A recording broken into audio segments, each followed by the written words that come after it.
Na stronie internetowej Ministerstwa Zdrowia dostępny jest nowy formularz kwalifikujący do szczepienia osoby niepełnoletnie, przypomina minister zdrowia Adam Niedzielski. Ja wszystkim zainteresowanym polecam wejście na stronę Ministerstwa Zdrowia i pobranie tego formularza po to, żeby się przygotować już po prostu do szczepienia.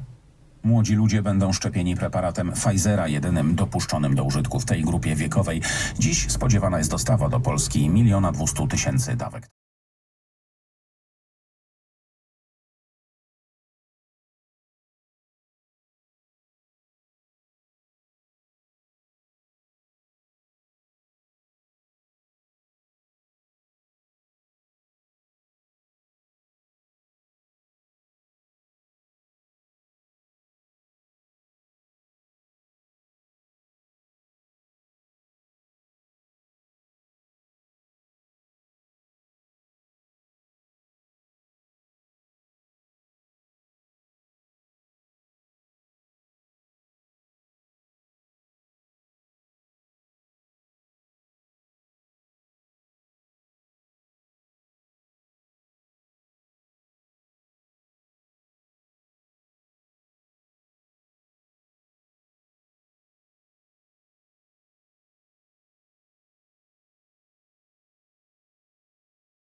Synu mój, słuchaj karcenia swego ojca.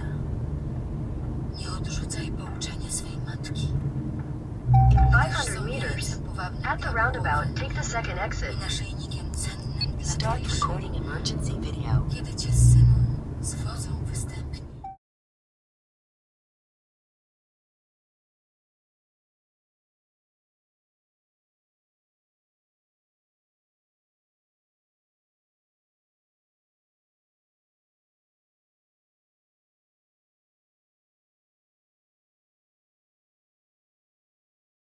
Większość z nich schroniła się w szkołach lub meczetach, ale nie mają tam stałego dostępu do wody czy środków czystości, a w Gazie szerzy się koronawirus. Międzynarodowy Komitet Czerwonego Krzyża wysłał na miejsce swoich przedstawicieli, ale wjazd pomocy humanitarnej do Gazy nie jest na razie możliwy. Strefa Gazy jest najgęściej zaludnionym miejscem na ziemi. Na małym obszarze mieszka ponad 2 miliony osób.